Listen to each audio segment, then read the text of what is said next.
কোন হাটে তুই বিকোতে চাস ওরে আমার গান, কোনখানে তোর স্থান? পণ্ডিতেরা থাকেন যেথায়, বিদ্যে রত্ন পাড়ায়, নস্য ওরে আকাশ জুড়ে কাহার সাধ্য দাঁড়ায়। চলছে সেথায় সূক্ষ্ম তর্ক সদাই দিবা রাত্রি, পাত্রাধার কি তৈল কিংবা তৈলধার কি পাত্র?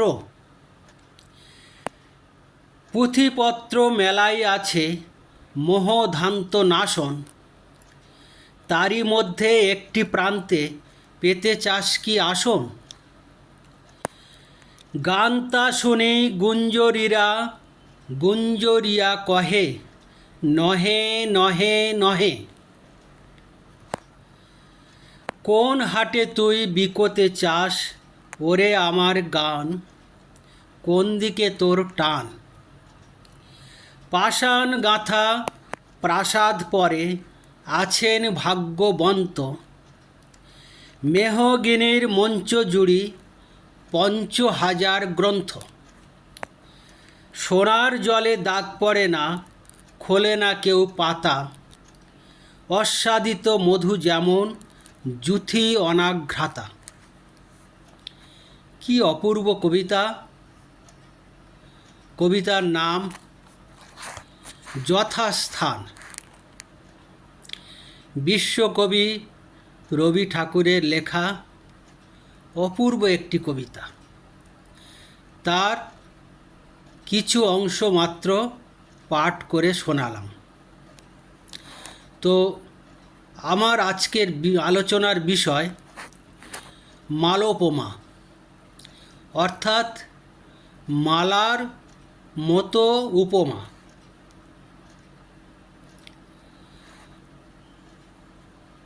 মালা যেমন গাঁথা হয় একাধিক ফুল দিয়ে, তেমনি এই উপমা তৈরি করা হয় মানে একটি উপমানের সাথে একাধিক উপমেয় দিয়ে।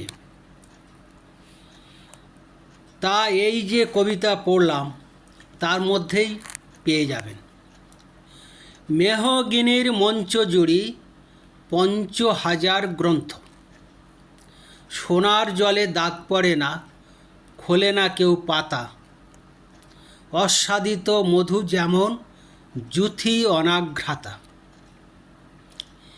এই যে বাক্য আমি পাঠ করলাম, তার মধ্যে কাকে তুলনা করা হলো না ৫০০০ গ্রন্থ। কার সাথে তুলনা করা হলো? অস্বাদিত মধু আর যুথি অনাঘ্রাতা। কীরকম না, কবি বলছেন যে মেহগিনির মঞ্চজুড়ি, অর্থাৎ মেহগিনির আলমারির মধ্যে সবচেয়ে দামি কাঠ হচ্ছে মেহগিনি।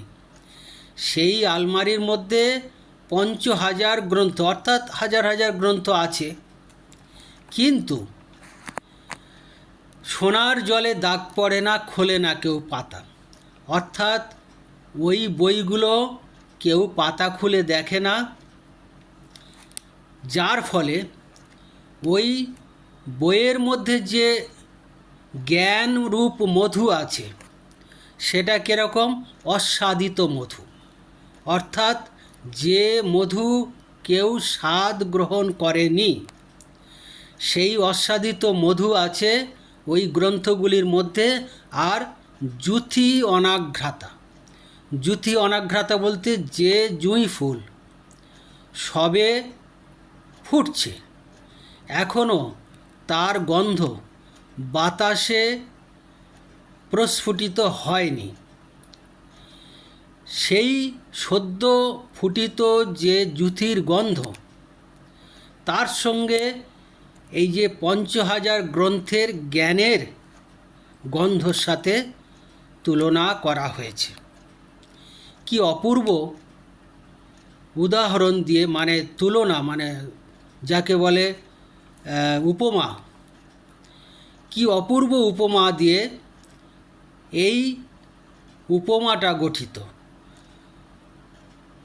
মানে উপমা বললে ভুল হবে, মানে একটা উপমেয়ের সাথে, অর্থাৎ যাকে তুলনা করছি তাকে বলছি উপমেয়, আর যাদের যাদের সাথে তুলনা করছি তাদের বলা হচ্ছে উপমান।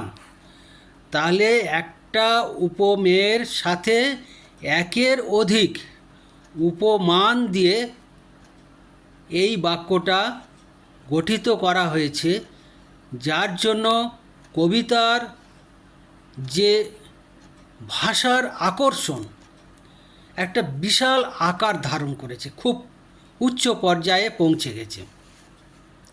তো এই ধরনের উপমাকে আমরা বলছি মালোপমা, অর্থাৎ মালার মতো উপমা।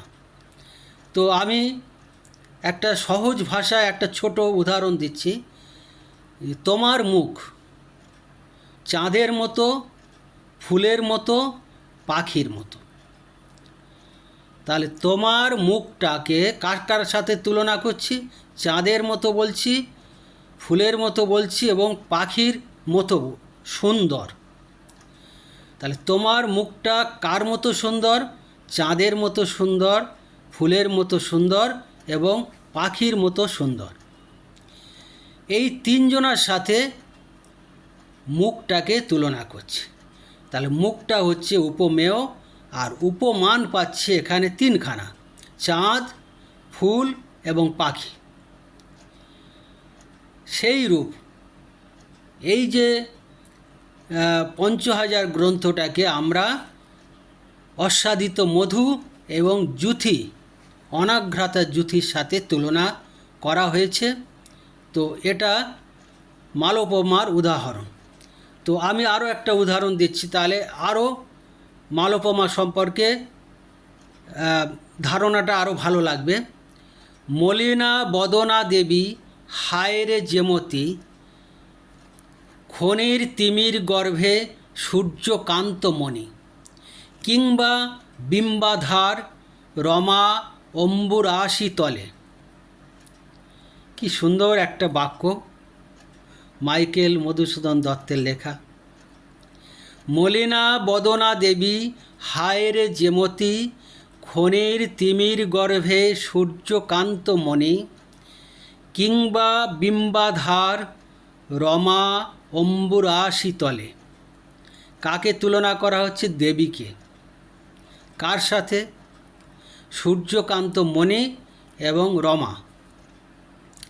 তাহলে আমরাও এই বাক্যে একটা দেবী মানে উপমার সাথে, উপমেয়র সাথে দুখানা উপমান পাচ্ছি। দুজনের সাথে, একটা বস্তুর সাথে মোট কথা দুটো বস্তুর তুলনা করতে হবে। মানে দুটো বললে দুটো ভুল হবে, মানে একাধিক, একের অধিক বস্তুর সাথে যদি একটি বস্তুকে তুলনা করা হয়, আমরা তখন সেই বাক্যকে বলি মালোপমা। আমি আরও একটা উদাহরণ দিচ্ছি। তার হাসি চাঁদের মতো, ফুলের মতো সুন্দর। তার হাসিটা, হাসিকে কার সাথে তুলনা করছি? চাঁদের সাথে এবং ফুলের সাথে। তাহলে এখানেও আমি দুজনের সাথে তুলনা করলাম। আমি আরও একটা উদাহরণ দিচ্ছি। বৃষ্টির ফোঁটা মুক্তোর মতো, হীরের মতো। কাকে তুলনা করলাম? বৃষ্টির ফোঁটা। কার সাথে? মুক্তোর সাথে, হীরের সাথে। তাহলে বৃষ্টির ফোঁটা হচ্ছে উপমেয়, আর উপমান হচ্ছে মুক্তো আর হীরে, দুজন। আর কোন শব্দ দিয়ে তুলনা করলাম? মতো। মতো হচ্ছে সাদৃশ্যবাচক শব্দ। সে মতো হতে পারে, সম হতে পারে, হেন হতে পারে, নানা রকম সাদৃশ্যবাচক শব্দ দিয়ে আমরা একটা সুন্দর উপমা বাক্য তৈরি করতে পারি। তো আমি আরও একটা উদাহরণ দিচ্ছি। তোমার সে চুল জড়ানো সুতোর মতো, নিশীথের মেঘের মতো। কি বললাম? তোমার সে চুল জড়ানো সুতোর মতো, নিশীথের মেঘের মতো। কাকে তুলনা করলাম? তোমার চুলকে। কার সাথে? জড়ানো সুতোর সাথে আর নিশীথের মেঘের সাথে। তাহলে এখানেও আমরা দুজনের সাথে তুলনা করছি। চুল হচ্ছে উপমেয়, একটা উপমেয়, তাকে আমি দুটো উপমান দিচ্ছি, নিশীথের মেঘ আর জড়ানো সুতো। কি সুন্দর করে আমরা এই ধরনের বাক্য দিয়ে যদি কবিতা লিখি তাহলে কবিতা অনেক অনেক সুন্দরতম হয়ে ওঠে। তো আমি রবি ঠাকুরের আরেকটি উদাহরণ দিয়ে শেষ করব। সুখ অতি সহজ সরল, কাননে প্রস্ফুটিত ফুলের মতো, শিশুর আননের হাসির মতন। কাকে তুলনা করছি? সুখ। কার সাথে? কাননে প্রস্ফুটিত ফুলের সাথে আর শিশুর আননের হাসি, মানে শিশুর মুখের হাসির সাথে। কি অপূর্ব সুন্দর রবি ঠাকুরের লেখা। সুখ অতি সহজ সরল, কাননে প্রস্ফুটিত ফুলের মতো, শিশুর আননের হাসির মতো। এই বাক্যে আমরা সুখকে কাননের ফুলের সাথে এবং শিশুর মুখের হাসির সাথে তুলনা করলাম। এই রকম একটি বস্তুকে যদি একাধিক বস্তুর সাথে তুলনা করি তো সেই ধরনের